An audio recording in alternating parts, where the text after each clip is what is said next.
La bonne raison finit toujours par s'imposer d'elle-même, peu importe de qui elle émane.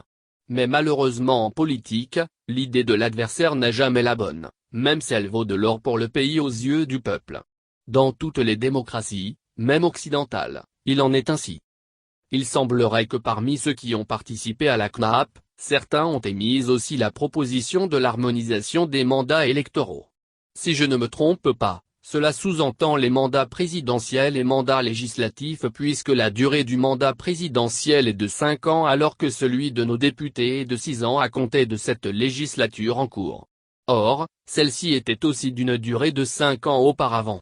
Je ne sais pas quelle mouche a piqué les députés de cette législature et ils ont allongé leur mandat d'1 an de plus pour en faire 6 ans.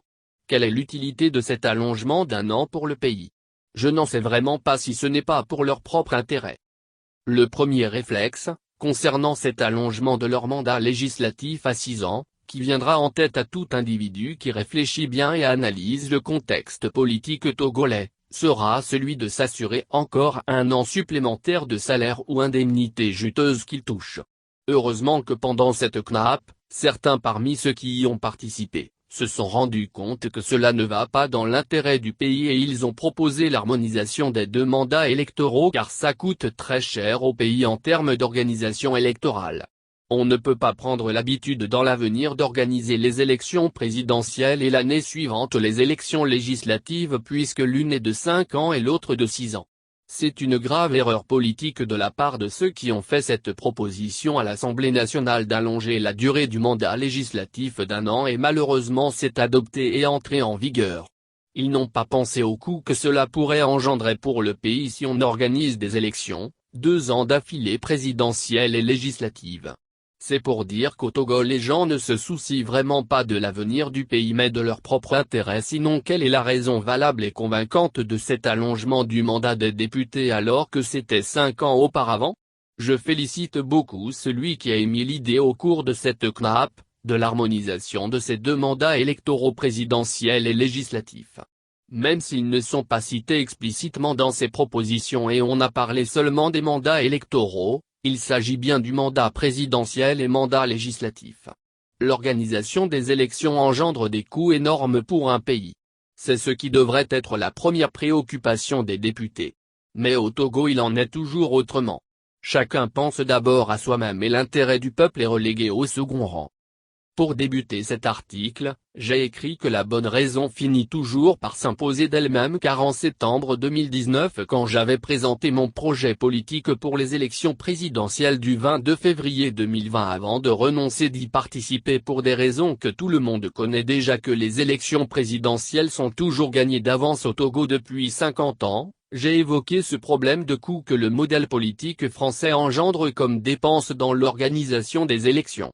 Puisque dans le régime politique qui est le nôtre au Togo, calqué sur le système français, il faut organiser les élections présidentielles et aussi les élections législatives à part.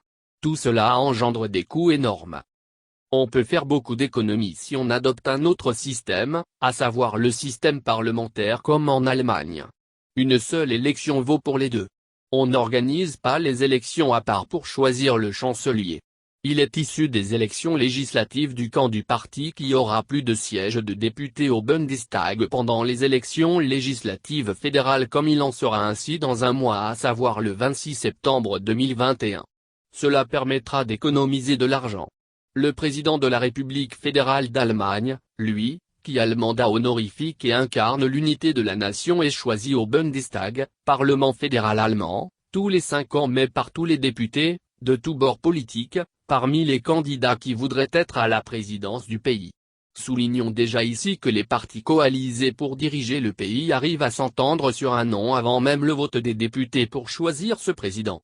Donc, puisqu'il est choisi au Bundestag et non par l'organisation d'une autre élection dans le pays, ceci n'engendre aucun coût supplémentaire car cela se passe au Bundestag par les représentants du peuple et non directement par les citoyens comme il en est le cas pour les députés eux-mêmes.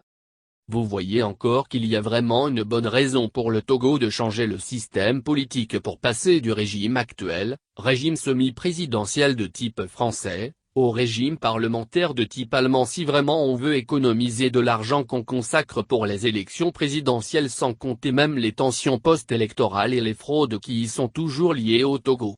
La preuve en est que depuis 22 février 2020, les tensions demeurent encore car il y a ce conflit post-électoral entre DMK et RPT-UNIR. Non seulement on gagnera en temps et en argent si on passe du régime actuel au régime parlementaire mais surtout l'évolution politique, économique et démocratique du Togo sera très rapide. Si nous voulons que le Togo devienne rapidement un pays rayonnant et prospère, il est absolument capital qu'on change notre système politique actuel. Je l'ai dit et je le dirai encore et toujours car c'est la bonne direction qu'il faut prendre pour notre pays. L'harmonisation des 2 mandats électoraux est bonne.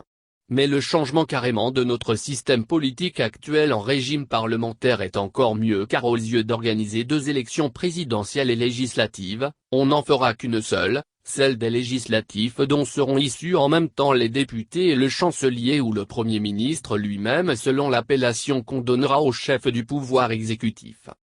Je ne cache pas ma fascination pour le système allemand car il est bon à servir de modèle pour le Togo. Ceux qui ne voient pas plus loin que le bout de leur nez, diront que c'est parce que je suis germano-togolais que j'admire le système politique allemand. C'est faux d'avoir ce jugement erroné. Qui au Togo ne reconnaît pas la qualité de l'Allemagne et de son système politique, éducatif, économique et démocratique. Pour moi c'est une grande fierté d'appartenir même aussi à une telle société dont l'efficacité est reconnue mondialement. Si vous voulez que le Togo avance un jour, confiez son destin à quelqu'un qui a fait l'Allemagne et qui connaît bien cette société comme moi. Ce que Faure Gnassingbé n'a pas pu faire dans 16 ans à la tête de ce pays, je peux le faire dans 3 ans en me basant tout simplement sur le système politique, économique et démocratique allemand. Il faut mettre ce pays entre de bonnes mains et mettre fin au bricolage depuis 16 ans. Pour devenir aussi bon élève il faut prendre comme référence un bon élève qui est l'Allemagne en Europe et non le contraire. On a suivi le système français depuis les indépendances mais on n'a rien gagné. La logique veut qu'on change pour passer de bonnes mains. L'avenir de nos enfants en dépend.